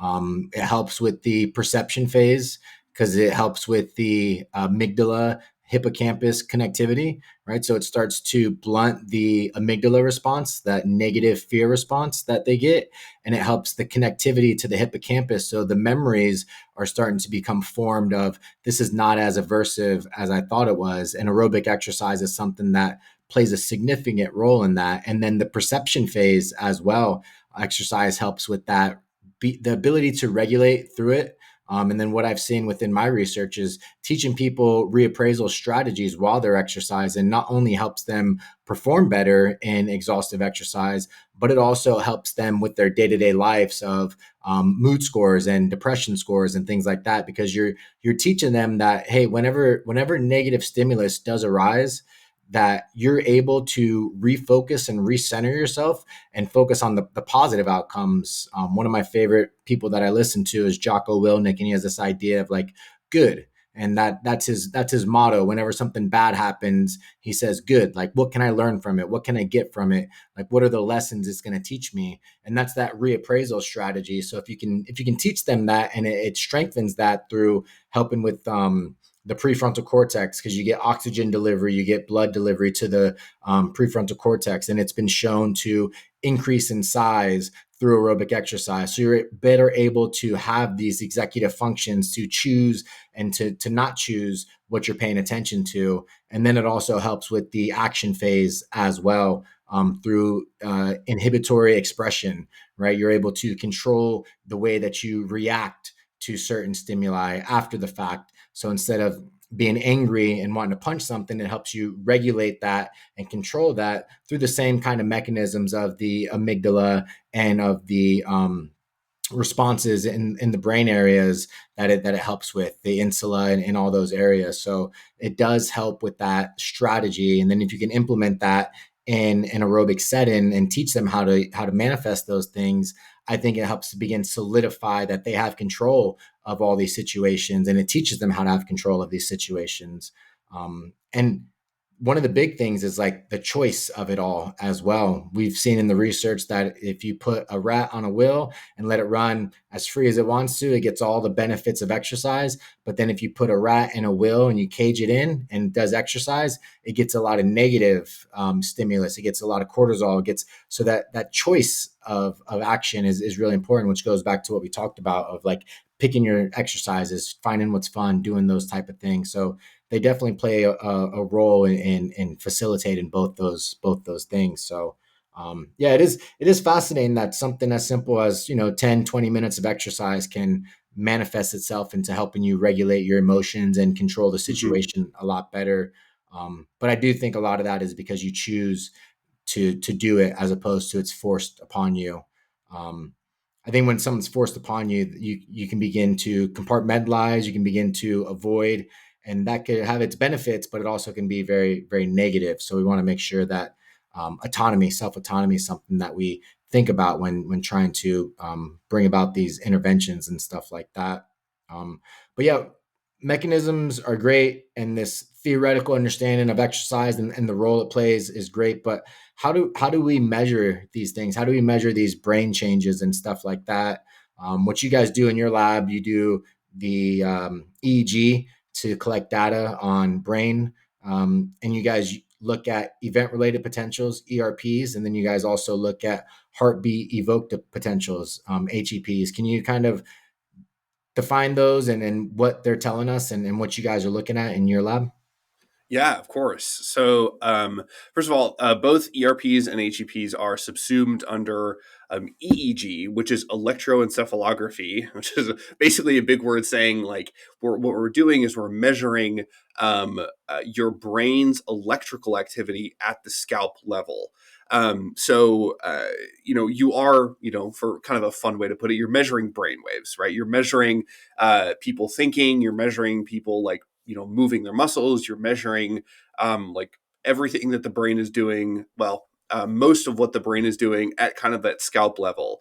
And these are very like small signals a lot of the time, so it's very hard to measure them.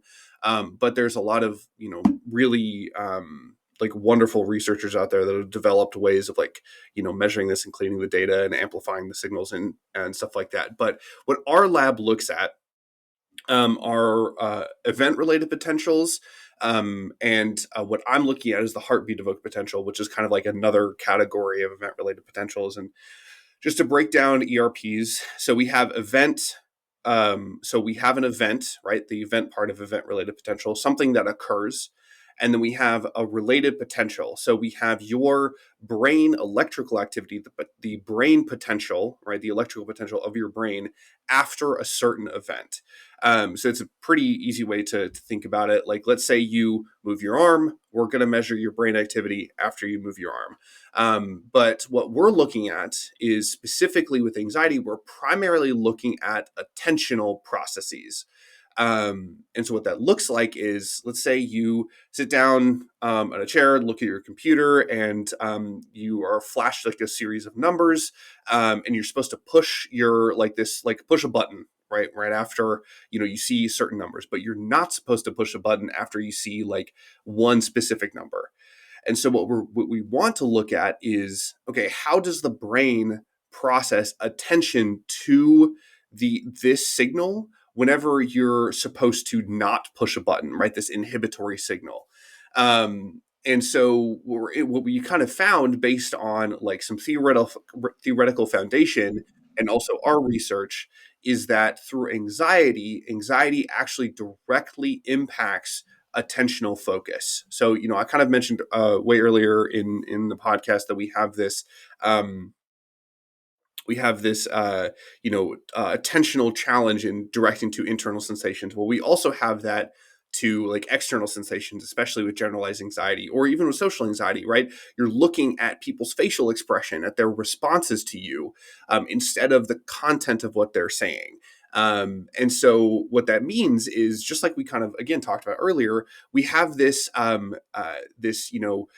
what's called the vigilance avoidance hypothesis, where you're constantly on the lookout for things that could be threatening, and then subsequently avoiding them. Right? You're looking for these things, right? Constantly on the lookout for somebody that like looks at you in a negative way, and then you're avoiding that. Right? You want to avoid those things behaviorally. So kind of bring it back to what we talk about or study in our lab is we look at how anxiety presents with its attentional focus in comparison to people without anxiety. And generally, the theory is that while there is not a difference in like effectiveness, like people with anxiety in general have the same level of effectiveness in terms of like how well they're able to like not push that button, right? Whenever it comes up, the number comes up, but there is an increase in attentional resource allocation. And so what that means is that people with anxiety are dedicating or having to dedicate more attentional resources to do one specific task because their brain is already kind of like trying to pull your attention in a lot of different ways, and your resources are already being taken up. And there's a lot of nuances to that, but that's kind of the general aspect of what our lab looks at. And then my specific research looking at the heartbeat evoked potential, which is kind of like a newish ERP component. We are looking at brain activity related to when your heartbeat goes off. So when, like, if you know what a QRS complex is, or that kind of like, if you look at an EKG, right, you see that like big spike up. Mhm. We're looking at your brain activity associated with that R peak. So the idea, the theoretical foundation behind that is that it is a direct measure of how much attention your brain is giving to your internal sensations. Okay. And there's been some research out there that shows in our lab, but in also other labs that shows that folks with social anxiety have a higher amplitude of heartbeat evoked potential, meaning they have more attentional focus to their heartbeat, especially when under social threat or under threat of thinking that they're experiencing anxiety symptoms. There's also been some interesting research on with like dissociative seizures that people that experience dissociative seizures, despite the fact that their heartbeat is increasing a lot more, they have a less heartbeat evoked potential, meaning that they're not focused on that anymore. They're focused, they have their brain is kind of doing its own thing with like experiencing the seizure, right? You're not going to be focusing on your heartbeat a lot if you're experiencing a dissociative seizure. So, That's fair. yeah, right. Yeah. So anyway, that's what I'm looking at right now. And that's kind of one of the really interesting ways we can actually physically measure these things, right? With neuroimaging, not necessarily through MRI, but through looking at electrical activity in the brain and how attentional focus is directed to different external or internal stimuli. Yeah, no, great synopsis. One of the drawbacks, because I don't want people to think that you can do exercise while using EEG. So one of the Mhm. drawbacks of EEG, any brain imaging really, is you cannot be active while doing it. So what an intervention would look like to see if exercise has a positive effect is you would do what you were talking about. You would sit people down, you put the EEG cap on them, you would take them through one of those tests, and you would see whether or not that attention is getting pulled and if it manifests itself in different signals. Then you would put them through maybe say a 4-week aerobic intervention, and then you'd come back after that intervention and you would test the same exact thing, and you would see if that attentional response got dulled so they're able to focus better. And that's kind of the way that we use EEG in terms of like exercise interventions. But you can also do like you said, where you sit people down, you put them there, and you'll see the brain getting signaled, and that can tell you like immediately. So it can help you build correlations of like this can relate to that.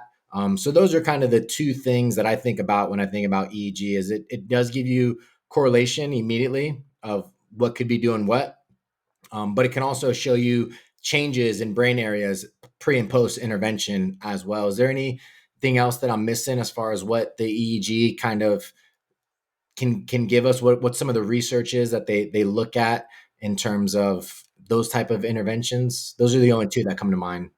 Yeah, absolutely. So a couple things I have in mind.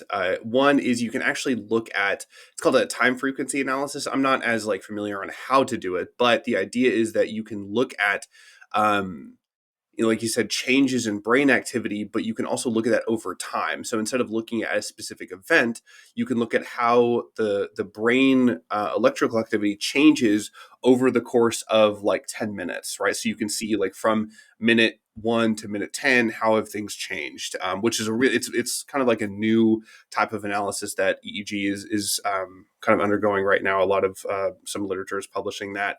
One other thing that's important to note with the EEG is that it's almost like you can think about it as um, the opposite of an MRI. So whereas an MRI, it's very like slow. You're in there for a long time, and you get like one kind of like brain picture, a couple of pictures of your brain, right, as it kind of like um, builds those images. With EEG, you don't see anything necessarily, but you are getting kind of the like activity going on, and it's very like there's a lot of temporal resolution, or you can get like very nitty gritty with the time of like when it happens, so like to the millisecond level. But you can't see necessarily brain structure. So while you can, say, oh well, this effect is occurring at like kind of like the frontal part of the brain, we have no idea if that's occurring like in the prefrontal cortex, if it's in the anterior cingulate cortex, whatever it might be. Like we don't know the exact structure, but with MRI you can. And so those are kind of like the differences there in terms of strength and weaknesses of EEG and what it can measure. Yeah, and I think, correct me if I'm wrong, but I think the MEG has better spatial and temporal. Not necessarily combined, but that's like one that can give you both of those ideas. But yeah, so with EEG, you're thinking about like time course, like how fast are they responding, how the magnitude of that response as well. And you have all these different electrodes on the brain, and depending on where that response is, will signal that certain electrode. So if you look at the EEG literature, you'll see things like P2, N1, right? And you're like, what the hell is that? Like, I don't know what these things are. So it can get a little difficult to read that literature if you're not familiar with it. But once you get an understanding of like the letters and the numbers are correlated to where they are on the scalp, it starts to manifest itself a little bit better. But it can be a little bit difficult to read. Do you have any like troubleshoot ideas that you can give out there to help it be a little bit more digestible? Yeah, hopefully. It is challenging because you'll like a lot of the time, because even for me with MRI research, I'll look in that and I'll I have some familiarity with it now, but I'm like, some of this jargon, well, it's common for this literature. I have no idea what the hell they're talking about. So hopefully this will be helpful for EEG stuff. So first, like Tony mentioned, we have different like electrodes all over the what we call like a cap, an EEG cap. So tons of electrodes all over the skull, and the idea is that we're measuring like all the electrical activity at those specific points. So some caps have 9 electrodes, some have like 32, some have 64. Obviously, they get more expensive as you get more and more electrodes, and sometimes it gets gratuitous to you have caps with like way too many electrodes. But anyway, yeah. So generally, like 9 electrode, 32 electrode caps. And so you have there's like, I'm trying to remember how to say this exactly, but you have like you'll see things like the electrode site CZ, or the electrode site P1, or the electrode site FP1. So what those correlate to are specific areas of the brain, like literally physical locations on the brain. So CZ is central. So it's you think of it as kind of, if you go kind of from front to back, central is like right in the middle. But then Z means it's in the middle from left to right. So it's kind of right down that midline. So CZ is right smack dab in the middle of your head. But you also have like F1 or P1. And so F1 would be like in like the frontal part of your brain, and one would go over. I'm pretty sure it's like odds are on one side, evens are on the other, or something like that. And so you can kind of like, when you see like, okay, at this particular brain activity was spiking the most at the CZ electrode. That's how you know, okay, it's right kind of in the middle of the head. So, and oftentimes, hopefully if the article is good, they'll give you like a scalp map. So like a Yeah. map of the activity, and it'll show like, okay, well, CZ is right here, P1 is back down here. So you can kind of look at that as well. But then also Tony mentioned you have different types of components. So you have like the N1, the P300, the N200. And those are specific ERP components. Um, so if you look at an actual like ERP, what you'll see is, an X and Y axis, and then you'll see like the actual waveform, right? You'll literally see a line kind of going up and down.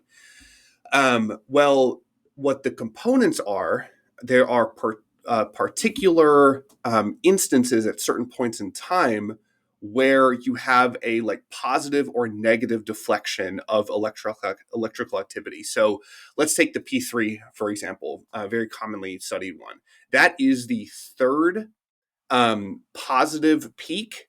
That is the third peak in the positive direction. So, you have like, if you say the N1, for example, that is the first negative going peak. And then you have the N2, the second negative going peak. So the idea is that we are categorizing them based on the number of peaks that there are, and if it's going in the positive polarity or negative polarity for electrical activity.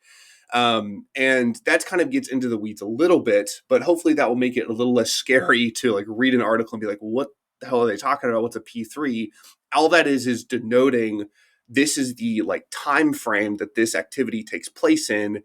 And also, just like Tony said earlier, the correlation of what the P3 means. So the P3 is often associated with like updating behavior and like what we call oddball stimuli. So stimuli that are unexpected. We kind of see a really heightened P300 wave. And so it's the idea that the brain is kind of doing some extra work there to adjust for something. And that's a very loose interpretation of that. But so you kind of see like that's just the name of the specific component. And then what that's correlated with is the important part. Would positive be excitatory and negative be inhibitory? Um, Or would that be too easy and they Question. would want to convolute it even more? I'm pretty sure. I don't think that's unfortunately what they mean. It's literally just because like the type of electrical signal that the brain is giving off at that particular time is measured by our electrodes as like a negative or positive polarity. So Okay. it's not necessarily like inhibitory excitatory, unfortunately, because that would be like it would be it would make it a lot easier. But and I could be wrong about that, but from what I've seen, it's more of just like how the electrodes are measuring that electrical activity. Yeah, yeah. And one of the things I've noticed with the more technology you use in your research, the bigger the nomenclature you get to use. And a lot of researchers like to write for other researchers, which is Hmm. not the point. That's not why tax Hmm. dollars are getting spent. You're supposed to write for the mass people to consume it, but they'll write as if you should already know what you're reading. And that really just pisses me off because it's Yeah. like you're not doing your job and you're just being super pretentious. But Yeah. that's a No, that's a you. whole nother rant that we could go on, and how to write and who you're writing for and who's actually paying your salary to do it. Yeah. So Um, true. yeah, one of the things we touched on with this idea of heartbeat evoke potential is this interoception, right? This and what role does that play in anxiety? So, can you define interoception? Um, Maybe is there a specific brain area or connectivity that is perpetuated through interoception, and then what role does that play in anxiety, both positive and negative? Yeah, absolutely. So, interoception is just the general idea of feeling like internal things happening. Right? It's kind of challenging to do, but if you really focus, you can actually feel your heart beating without even taking your pulse.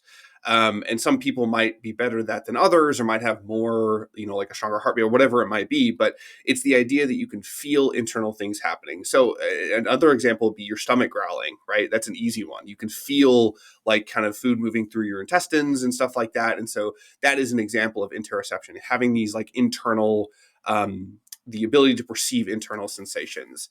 And part of the reason why that's so important with anxiety and anxiety disorders is because, as you might imagine, anxiety disorders activate a lot of these internal states.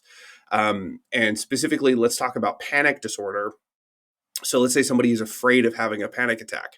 Well, a lot of the time they can be afraid of experiencing these internal sensations that they don't like. So, the idea is that they start breathing a lot faster, and then they start to get like more and more kind of anxious because like, oh no, I'm going to have a panic attack. And that kind of spirals down into them having a panic attack, right? And so some of the treatment for panic disorder is what we call I think it's interoceptive exposure, I'm pretty sure, or something along those lines. But you have them like literally breathe through a straw. And so it's like getting that shortness of breath sensation, but you're in a therapy room, you're in a safe space, so you can kind of process that. So interoception is very, very important and implicated in a lot of anxiety disorders because of that fact, because it really plays on your ability and your appraisal of internal sensations. And then I think there was another question that you asked that I I didn't answer with that, but yeah, that's what interoception is. Yeah, I wonder if the interoception with the straw that produced anxiety, I wonder if that research took a hit when they started doing the paper straws. Because I have to imagine like you're starting to lose some of that rigidity in that straw Yeah. after a while. Yeah, I Um, think so. Like, right, it starts to like kind of dip down, and yeah, you can't. It doesn't really where it starts to break off, and it's yeah. like, oh well. One of the things you don't think about until it happens. But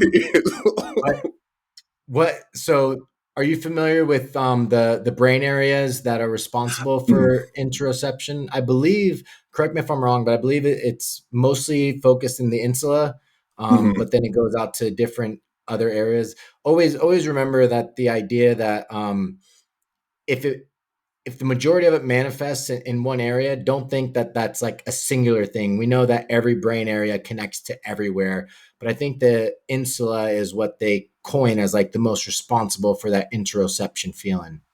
Yes, you're absolutely right. The insula is the main one. There's a I think like the anterior cingulate cortex is another area that's implicated in there, but the insula is kind of the biggest one.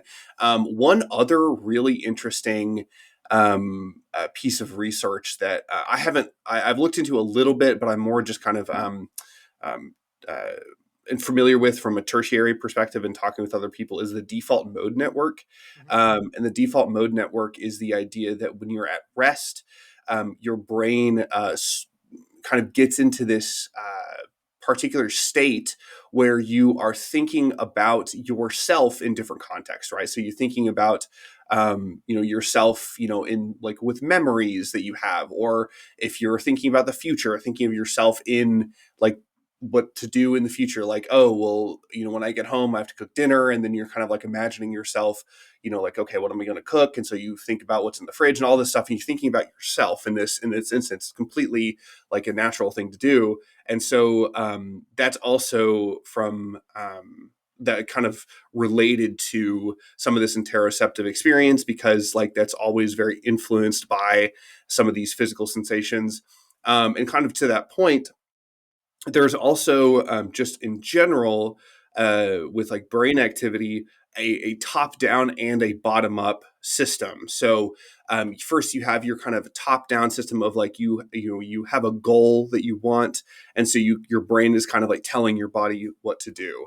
But then with your bottom up, you have all these internal pieces, like everything that's going on within your organs, whether you're aware of it or not, like your blood pressure, your blood sugar levels, the oxygen levels that you have in your body, the if you're hungry or not, all this stuff, this pain is constantly being sent up to the brain, and it's being interpreted by the brain as well. And so I think both of those things, that when you mentioned that like there's lots of different brain areas that kind of relate to this, that's also related to that there are so many different brain areas that kind of come together and kind of formulate in kind of pull, like the insula maybe like pulls from a lot of different places and is able to like interpret the situation and body sensations based on what's going on. So yeah.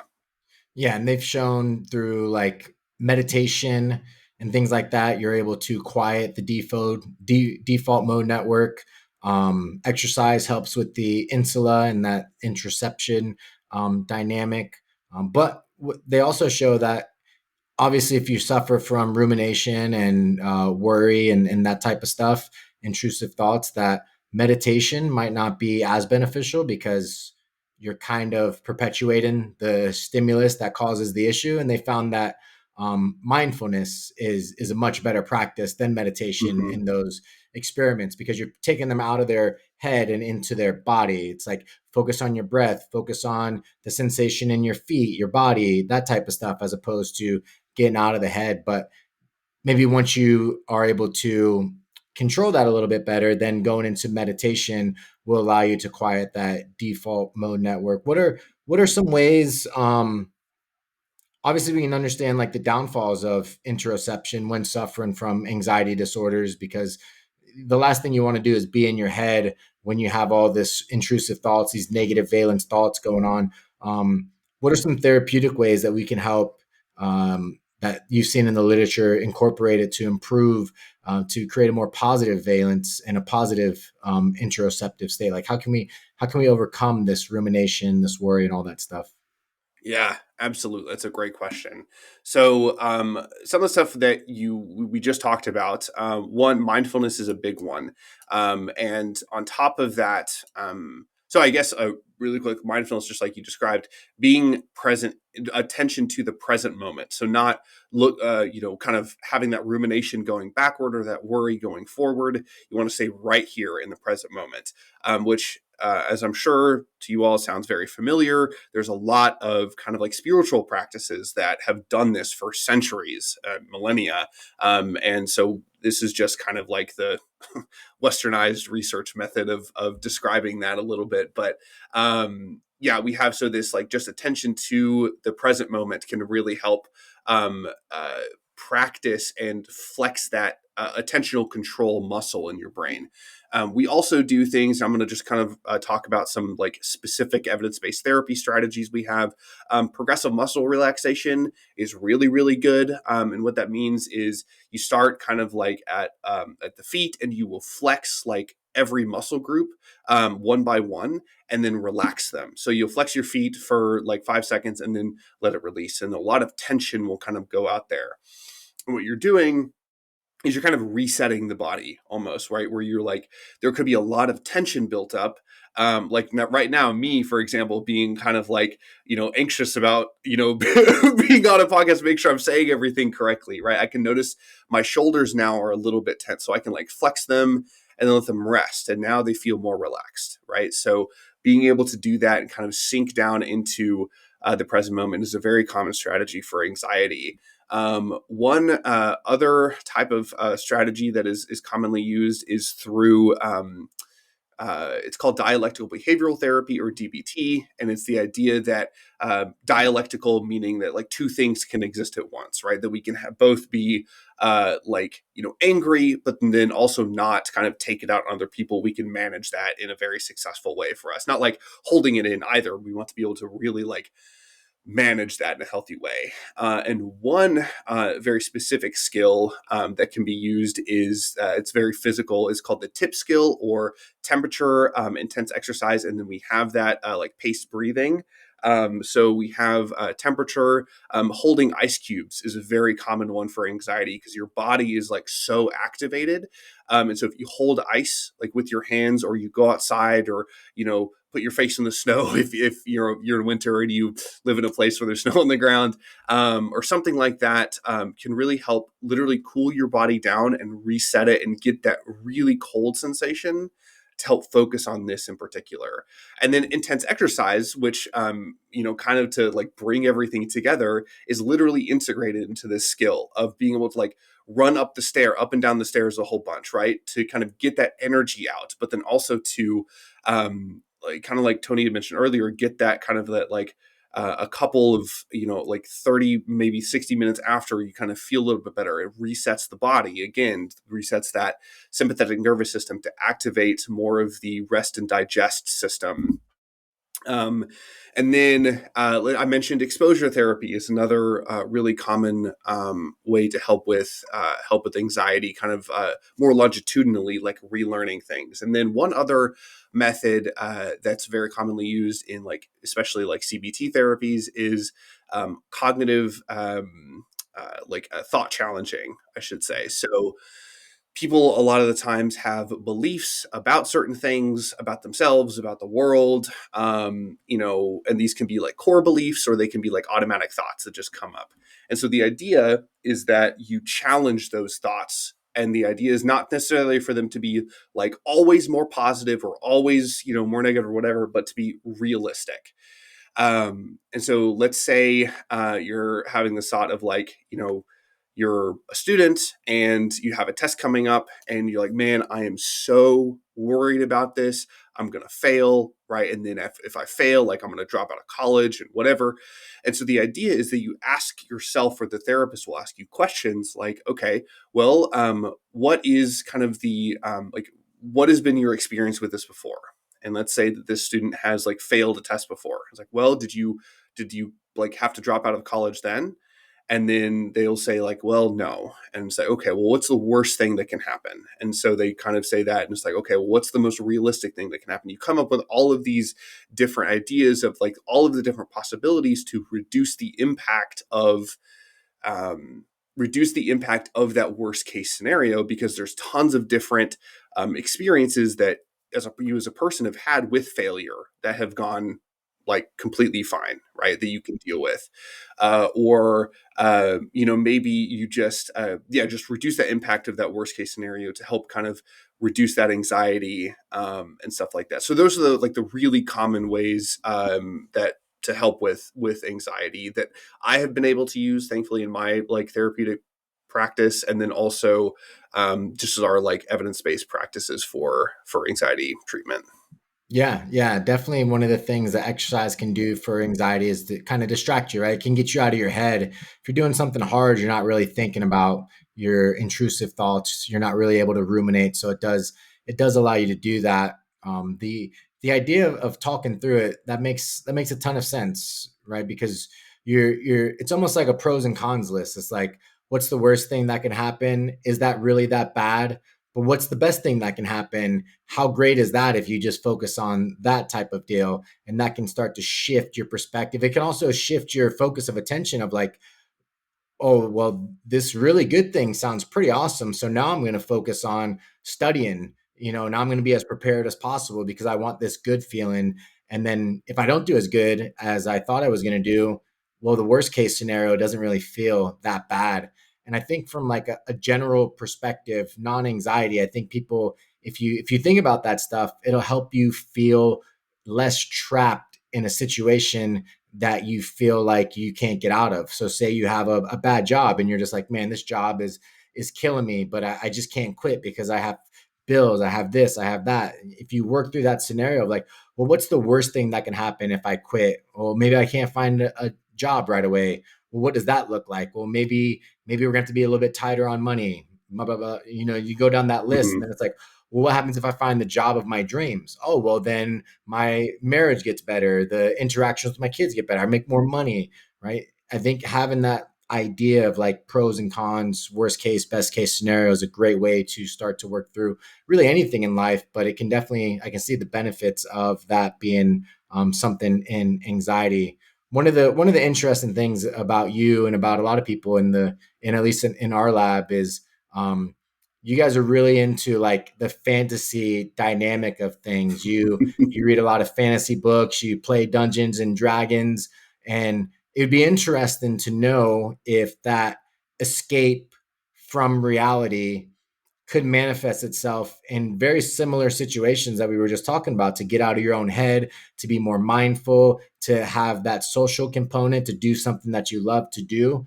I doubt there's research on D&D and anxiety disorders, but is that something that is that why that appeals to you? Is that something that gives you just an escape for a couple hours? Like what is that draw that I see a lot of people that do suffer with mental health disorders kind of gravitate towards a positive escape from the rumination and the worry and stuff like that. Yeah, absolutely. And you're right. I mean, there is some research out there, very little, on like D&D and therapy. And there's like some people that like practice using or facilitating therapy through D&D, which is interesting, but it's very experimental. So I'll be speaking now more from, like you mentioned, I'm more than happy to do this, to talk for a long time about this stuff, but from like a personal perspective. So I have played like in broadly like tabletop role playing games since, like, really truly since high school, like about a year or two after like I started having mental health like challenges and my depression and anxiety and things like that. And there's a couple of points you mentioned that I super agree with. One, it absolutely helped me find a community. You know, we talked about having that culture, having that community, having these people that you love and that love you and are there to support you. And having this like game that, really activates this like ancient, like primal human desire to like tell stories with each other. It's such a powerful like connector with other people, but it's also a way that you can explore yourself and who you are with other people around in an environment that feels a little bit safer. So I'll give an example. I with all of the mental health challenges I have, and searching through identity and things like that, there's multiple characters that I've got to play in longer term campaigns with different parts of who I am. I've played characters that are maybe a little bit more brash and confident. That I have a lot of like Midwest nice, so I'm not able to do that a lot, and so it was fun to be able to like practice those things in a safe environment, but then also do it in a way that was fun and wasn't going to harm anybody. But then also even getting to play like, this is kind of getting into uh, like more like kind of personal identity things, but like getting to play characters of like different genders. So let's say somebody has gender dysphoria, if they identify as like non-binary or even transgender, they're able to like explore a character being what it would be like to be a character of like somebody that they don't feel like as a person they are right now, but could be. You know what I mean? And it can be very, very therapeutic in that way. And then also some other things that can be helpful is just being able to like have that distraction piece and kind of get your mind out of the world for a little bit is incredibly powerful. I know for one, like being able to read lots of different books, like fantasy novels, and kind of like identify with characters, and but then also play D&D and other role playing games, and just like imagine myself and my character casting spells and swinging swords and stuff like that, with like very little kind of like scary real world consequences, can be just a place to play, right? To like not lose that childlike wonder that it's very common to lose as you become an adult, and just like kind of help maintain that like ability to just like have fun. That's a huge aspect of it. So yeah, I would say to like kind of summarize all that, you have this like community piece where you develop a community with friends. You have this like fantasy piece where you can imagine yourself in different scenarios. You have this like fun piece and this piece of play, and then you also have feeling like you're kind of connected with like all of humanity, both like present and past, in like the storytelling aspect of it, can just be like a really, really powerful thing. And yes, it's very nerdy, but it's a blast. You know what I mean? So yeah. Yeah, I think a lot of, or not, maybe not a lot, but I've heard evolutionary psychologists talk about the idea that society started to form under the guise of storytelling. That as soon as fires came about, that people didn't have to look for shelter or work through the night, that type of stuff. So they're able to sit by the fire and tell these stories, and we see that manifested through things like the Iliad and the Odyssey that were first used as a story through poetry, through singing, and then that manifested itself into a story, and then that's something that we all resonate with. So that idea of storytelling and allowing yourself to connect with people makes a lot of sense. But I could also see the downfall of that as well. Like if you're in a world where you just don't like to be there, thinking about like virtual reality and things like Mhm. that, and then you find this escape. How have you found? What have you found to be the way that you've not necessarily fallen into the trap of trying to find that escape for the rest of your life? Like why face reality when this escape is just so much better? Man. Is it because your Um, friends have jobs and they can't play D&D 24/7? yeah, I mean that's definitely a part of it. I mean, I also have stuff to do. Like I can't do it 24/7 either. But man, I'm gonna kind of like think about this one a little bit. Um, I would say for one, um, it's something that has crossed my mind quite a bit, and what I mean by that is, um, especially in high school when I was just like, I just didn't, I hadn't built up kind of the life that I have now that I'm really very like privileged and happy with, and like very blessed to like have the life that I'm living now, even though it's like certainly a lot of work. But like in high school when I didn't have a lot of that stuff, um, what I found is that losing myself in like like fantasy novels and D&D and stuff, but even things like social media, like watching YouTube all the time, or when Vine or TikTok came out, like just watching that stuff all the time. um and I there have been moments in my life where I have fallen into that, right, where I have like fallen into um just spending my time just like watching YouTube videos or Twitch streams or whatever it is, um and just not kind of not wanting to engage with the real world because like there's certain times where it sucks. um but really what it came down to it for me, um is, and this kind of goes back to one of the things that we had talked about, like very early on in this episode, that true, like, I don't want to say like physical, I guess, but like having that in-person human connection and having like a real life to have meaning for yourself, um, is, while certainly more challenging, so much more rewarding, and uh, than um, than like losing yourself in fantasy and stuff like that. And for example, part of my journey to get into like the fitness realm, but not only I kind of like grew up doing sports and wrestling and stuff like that, but I found myself like whenever I got out of sports, like I put on whenever I got my first job and I wasn't really doing any physical activity, I put on like 50 pounds like in like 2 years of high school because I wasn't doing anything. Yeah.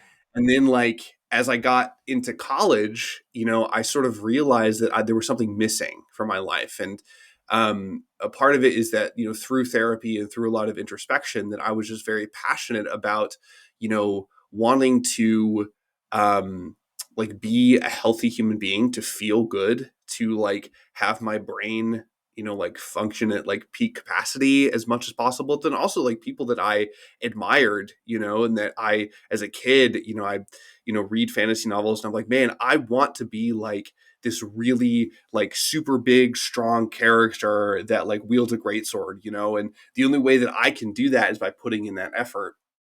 And so, um, kind of trying to like tie it all together. I mean, really what it was for me is like understanding how meaningful being able to build those things in real life is, to like how meaningful that is to me.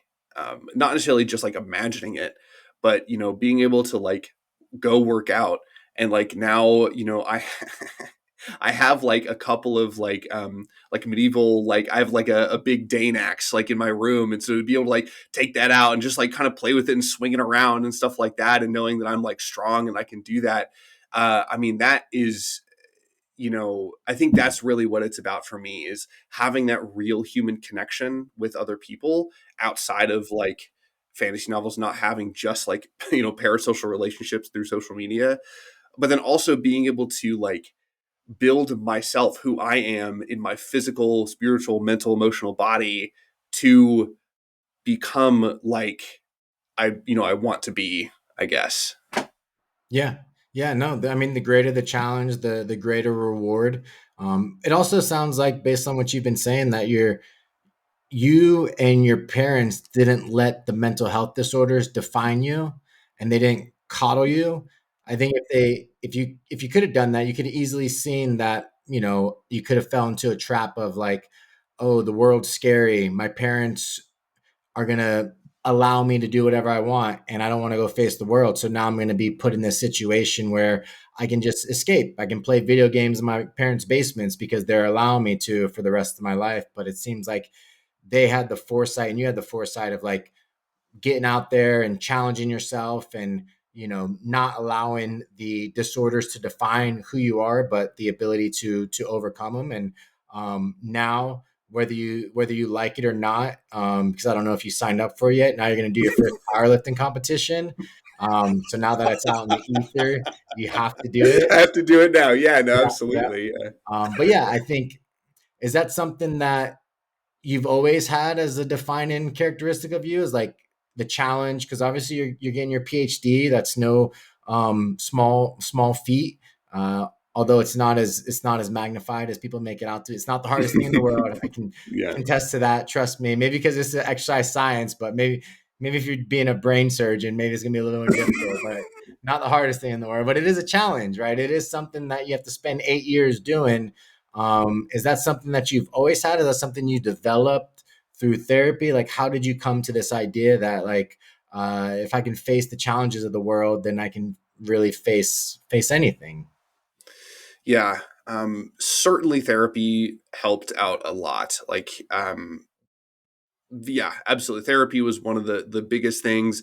Really being able to like explore myself and my own values, that was huge as well. Like values work, being able to like talk with other people in a very safe space about what you find to be valuable, allows you to, how do I want to say this? It's very difficult to lie to yourself whenever you are very confident in your own values. Mhm. And uh, I have found that for me, like introspection and values work has allowed me to like not only define my values but also adapt them as I kind of grow. And it's very difficult for me to lie to myself about who I am and what I want to do. Now, granted, like there's obviously times that it's life gets hard and I'm not able to do that as much as I want, but having that, like having those values and then not lying to yourself is like huge. And then also, like you said with my parents, man, like I love them very much, and there was a lot of challenges kind of growing up, for sure, in my with my relationship with them and things like that, and even now, like things that, just like every child has with their parents, like things that they're still processing through, like, as a parent makes a mistake, or like you as a kid make a mistake, and then like something happens because of that, little traumas that you kind of need to process through. But um a couple of things that they really, really like, um, that I will never forget and I'll always be thankful for them for, is just the values of like never giving up. Truly, like never giving up, and also not in the sense of just like, bashing your head against a wall for the rest of your life, but like never giving up in terms of like being, uh doing, pursuing the things that, again, you value and that you want to do, um and just not letting things kind of stand in the way of that. And for me, again, that was like, as I kind of, found my own values of like being kind to other people and being understanding and empathetic, but then also, like you mentioned, like challenging myself, lifelong learning, building community, just never giving up with those things, um, was, like very, very formative for me. And my parents always pushed me to be like a better person, like sending me to different sports, like, making me make sure that, like, even if I didn't want to, like, you're gonna do these guitar lessons for at least a year, and if you don't like it, then we can move on to something else. Or sending me to working really hard to send me to like good schools, and again, very privileged in that regard. But yeah, I would say that having those kind of like really early on, those values of like determination and, hard work, but then also, like being true to who you are and to your values, and then later in life being able to explore those in full detail, and like having this desire to have lifelong learning, um, was very helpful for me, to like maintain that and to not let myself fall into just, like, yeah, like you said, like just, you know doing nothing, Yeah. because like it's be really easy to do that. I laugh with my friends. I'm like, somewhere in me there is a, like just a guy that just wants to work at this local board game store and watch WWE and not really do anything else. And that guy is still in there, and I love that guy. He's so much fun to hang out with. In addition, there's other parts of me that are ambitious, that are emotional, that are, lots of different things. And so being able to give like that guy space in the fantasy realm, but then also sometimes in my real life, and then also like other parts of me space, is just, I think, really important, because it allows you to be a multi, dimensional person, but also to be able to like really explore who you are. Yeah. Yeah, I think one of the strengths of anxiety disorders is is that introspection piece, right? Is that Hmm. ability to self actualize. Once you have the tools to overcome the negative thoughts, I think that ability to look inside is something that anxiety can provide to people, that people that don't suffer from anxiety usually never do, because it's scary to look inside, which is why you could probably have those intrusive thoughts and that rumination. But being faced with that and being forced to look at it, and then developing the tools to overcome the negative stuff, and then only focus on the positive stuff of anxiety, is an extremely valuable tool, because then you start to learn those values, you start to challenge your beliefs, you start to form a true identity of who you are by looking in. And I think, based on what you just said, like all those things were able to manifest themselves probably, because of the anxiety that you have, and that ability to internalize and introspect and stuff like that. And which brings me to the kind of the last thing I want to talk about, is this idea of, um, having gone through these mental health issues. Do you feel like that makes you a better therapist? Do you feel like by suffering you're able to empathize, you're able to understand better? Because I know, talking through my military friends, a lot of them have issues with therapy because if you're not a veteran, it's going to be hard for me to talk to you about war and what I've done and what I've seen because you don't know, and you're going to judge and you're going to have all these other things, right? So having that shared experience can make it a very powerful alliance that you can build. Do you feel like that's something that helps you or hinders you? Without a doubt, something that helped me. Not only was it the one of the big catalysts for me getting into the profession, but just like you said, it really helps me to have like real empathy. And I don't just mean like, having unconditional positive regard for clients and other people, which obviously like that's a very important part of being a therapist. And I work to like make sure I do that.